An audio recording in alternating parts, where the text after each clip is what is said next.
नागपूर शाखा उमरेडच्या वतीने सुनील जाधव यांच्याकडे नव्हे हवनाचा कार्यक्रम आटोपला असून आता बाबाच्या आदेशानुसार चर्चा बैठकीचा कार्यक्रम चालू आहे। या चर्चा बैठकीमध्ये सृष्टीचे विधाता भगवान बाबा हनुमानजी हे उपस्थित आहेत, यांना माझा प्रणाम। तसेच मानव धर्माचे संस्थापक सर्व सेवकांचे सद्गुरू महान त्यागी बाबा जुमदेवजी हे उपस्थित आहेत, यांना माझा प्रणाम। तसेच सर्वांची लाडकी वाराणसी आई ह्या सुद्धा उपस्थित आहेत, यांना माझा प्रणाम। असलेले सेवक सेविका बालगोपाल यांना माझा नमस्कार। मार्ग चांगला आहे सर्वांना माहीत आहे, पण चांगला चालवला तर चांगला आहे, नाही तर मग वाईटही आहे। आता मगाशीच ते पहिलेवाल्यानं सांगितलं का घरी भगवंताचे फोटो सर्व, पण सेवक लोक दारू पितात आहे। हे हर भागाईत म्हणजे काही मनमानीच चालू आहे काम। फक्त मार्गात आलं म्हणाले येते। आता आलं मार्गात तर पहिलंच विचार करूनच आला पाहिजे। कोणताही मार्ग घ्या, पण मार्ग घेताना पहिलंच पूर्णपणे विचार केला पाहिजे, तर मार्ग चालवण्यात फायदा। आजकाल दारूवाल्याचं प्रमाण म्हणजे बहुतेक काही काही गावात खूपच वाढलं आहे। दारूवाले आपल्या मार्गाला शिवा देतात आणि मार्गवाल्या सेवकाला शिवा देतात। पण आपण सेवक लोक विचार करतो, कारण तो माणूस नाही बोलत, त्याची दारू बोलते। तर आपण म्हणतो का करायचं आहे त्या दारूवाल्या संग। अरे पण मग काही दिवसानं तो पुन्हा मार्गदर्शकाच्या घरी मार्ग घ्यायला येते। दारूवाला शिवा देणारा व्यक्ती पुन्हा कार्य घ्यायला येते मार्गात यासाठी। काही दुःख असेल किंवा दारू सोडण्यासाठी मार्गात येते। मार्ग त्याला घेतल्यावर पुन्हा मार्ग तरी चांगला चालवायला पाहिजे। काही दिवसानं पुन्हा तो हळूहळू दारू प्यायला सुरुवात करते। मग नंतर सर्व त्याचं जाहीरच होते का ह्या दारू पिते बा, साक्ष पुरावे भेटते, सर्वच भेटते। मग त्याला सुट्टी करण्यात येते। सुट्टी केल्यावर काही दिवसांनी पुन्हा त्याच्या घरी मोठं जोरदार दुःख येते काही दिवसांनी। मग पुन्हा मार्गदर्शकाकडे येते का कार्य घ्यायचं आहे। अरे मार्गदर्शक म्हणते का तुले मागच मार्गात घेतला, पण तुनं मार्ग चालवला नाही, तर आता तुला काही मार्ग भेटत नाही। तो जाते भवनात। भवनात गेल्यावर भवनातून मार्गदर्शकाले फोन येते का याले मार्ग काऊन नाही द्या। आधी मार्ग दिला होता साहेब, पण यानं चालवला नाही। दारू पेल्यामुळे याले मार्गातून सुट्टी करण्यात आली। आता दुःख आले तर पुन्हा मार्ग घ्यायला आला होता, मार्ग नाही दिला बा। नाही नाही आता तो घ्यायला तयार आहे, आता देऊन टाका। 2-4 वेळा दारू पेईन तरी कोणी तिकडं बोंबलत गेलं का झालं, घेऊन टाका घेऊन टाका। फक्त संख्या वाढवायचं काम आहे। आता आपल्या सेवक मार्गामध्ये सेवक लोकायले होड बांधता येत नाही, पैशाची होड, पण सेवकाईचे पोरं होडी बांधत आहेत। आता क्रिकेटचा खेळ म्हणजे खूपच जोरात आलाय। क्रिकेट खेळणं म्हणजे हे पैशाची होड बांधूनच खेळते। आणि काही पाहायला जाते तर तेही वरच्यावर होडी लावते। हे असं बहुत उघडकीस येत आहे। तर त्याच्या घरच्या त्यानं लक्ष द्यायला पाहिजे आपल्या पोरायला। हो तुम्ही क्रिकेट खेळायला जाता, पण कसे खेळता, का खेळता, याच्याबद्दल चौकशी करायला पाहिजे। वडिलांना मला बोलवल्यामुळे मी त्याच्या घरी गेलो। नंतर त्या पोराईने सांगितले का आता आजपासून आम्ही होड बांधून क्रिकेट खेळणार नाही। तर ह्या खेळ म्हणजे खूपच जोरात आला आहे क्रिकेटचा। तर हे बरोबर नाही आहे, आपल्याला एक तर होड लावता येत नाही। तर आता मी काही जास्त वेळ घेत नाही, कहाण्या पुष्कळ आहे, पण एक भंडारा जिल्ह्यातली एक कहाणी पेश करतोय। कन्नडगाव म्हणून गाव आहे, मुक्काम पोस्ट कन्नडगाव, तहसील जिल्हा भंडारा। त्याच्या घरी डिलिव्हरी झाली। डिलिव्हरी झाल्यावर बाळ जन्माले आलं। बाळ जन्माले आल्यावर 2-4 दिवस त्यांना डोळेच नाही उघडले। आता यायले वाटलं का जलमतानी डोळे वगैरे आले असतील बा, पण 4-5 दिवस गेल्यावर यायले फिकर मचली का असे कसे डोळे आले बा। मग यायच्या गावात एक पंचांगण पाहणारा तो त्याले घरी आणला। घरी आणल्यावर त्यानं आपलं पंचांगण पाहिलं आणि त्यानं सांगितलं ज्योतिष पंचांगण पाहणारानं का ब्राह्मणाच्या हातानं नाव ठेवा। आणि नी नावाने नाव ठेवायचं आणि हवन घडवा. हवन घडवलं त्या बाळाचं आणि नाव ठेवलं. बाळ म्हणजे डोळे नव्हता उघडत न, पायात पाय दोनही असे एकात एक होते, अलग अलग पाय नव्हते त्याचे. तर हे काही जमलं नाही. नंतर मोहगाव म्हणून जवळच आहे, तिथं सक्ती माता येत होती एका जणाच्या अंगात. तिथं नेलं त्या मुलाले.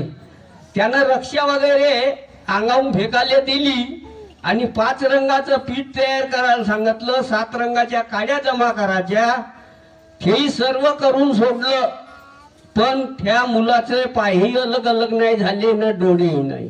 नंतर त्याला घरवाल्याला वाटलं का आता हे बेकार आहे, सर्व आपण आता डॉक्टराईच्या मागे लागावं बा. म्हणून त्यानं डॉक्टराईकडे धाव घेतली आणि डॉक्टर चांगल्या चांगल्या डॉक्टरची औषधी घेतली, पण त्या मुलाले फायदा काही झाला नाही. शेवट थकून गेले. नंतर त्याले कसा का विचार आला का कोण सांगितलं कोण नाही का आपल्या शाळेमध्ये, आपल्या गावच्या शाळेमध्ये ढबाले गुरुजी जुमदेव बाबाचे सेवक आहेत बा आपल्याच गावच्या शाळेत. मग शाळेत गेले आणि ढबाले गुरुजीले घरी बोलवून आणलं बाबाचे सेवक. तेव्हा यायनं घरवाल्यानं सांगितलं का आमच्या मुलाला तीर्थ करून द्या, आम्ही मार्गात येणार आहोत. तेव्हा ढबाले गुरुजीनं तीर्थ करून दिलं आणि 5 दिवसाचे कार्य दिले. 5 दिवसाचे कार्य दिल्यावर 3ऱ्या दिवशी मुलाचे थोडे थोडे डोळे उघडायला लागला. तेव्हा घरवाल्याचा विश्वास पटला का खरोखरच या मार्गात शक्ती आहे बा. नंतर 4थ्या दिवशी काय झालं, जुमदेव बाबाचा दौरा भांडार बोलीला आला होता. तर यायले माहीत झालं का जुमदेव बाबा भांडार बोलीला येत आहे बा, म्हणून या मुलाले घेऊन भांडार बोलले गेले. तिथं जुमदेव बाबाच्या समोर मुलाला नेलं. त्यानं सर्व सविस्तर सांगितलं का आम्ही जिंकून 5 दिवसाचे कार्य दिले बा त्याईनं. तर बाबांनी सांगितलं का ठीक आहे, 5 दिवसाचे कार्य झाल्याबरोबर 11 दिवसाचे कार्य जिंकूनच करायचे आणि ते बंधनाचे करायचे आणि नंतर मग त्यागाचे कार्यही त्याच्याकडूनच घ्यायचा.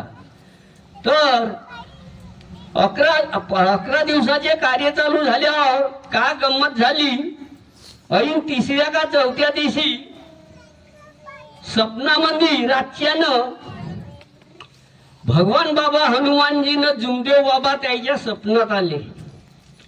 रात्रीच्या वेळेस यायनं आल्याबरोबर भगवान बाबा हनुमानजी पाटावर चढले, त्याचे पाय धुतले. नंतर जुमदेव बाबा पाटावर चढले, त्याचे पाय धुतले. सर्व स्वप्नातल्या गोष्टी सांगत आहो, जे पुस्तकात लिहून आहे ते मी सांगतो. त्याचे पाय धुतले आणि नंतर ते बाजावर बसले. ज्या ठिकाणी विनंती करते त्याच्या काठी बाज होती, तिथं जाऊन बसले. काही वेळात जुमदेव बाबा म्हणजे तेथून गायब झाले. भगवान बाबा हनुमानजी मध्ये इथे विलीन झाले. फक्त एकटे भगवान बाबा हनुमानजीच राहिले. नंतर भगवान बाबा हनुमानजीनं विचारलं का कोणत्या कोणत्या अटी आहे बा तुमच्या, काय काय अडचण आहे ते सर्व सांगा.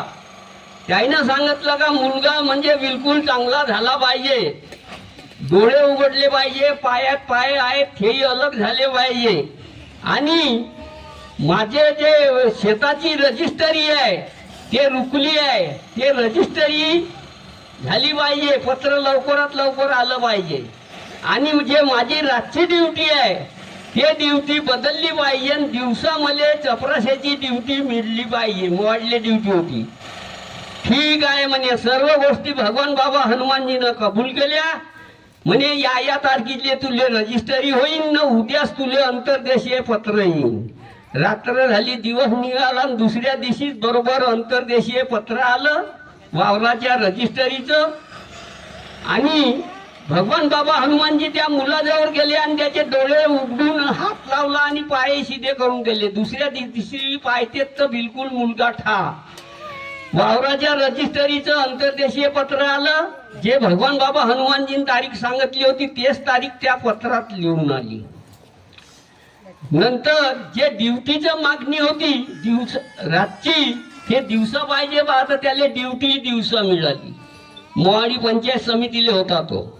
नंतर काय घडलं, सर्व सर्व व्यवस्थित झालं.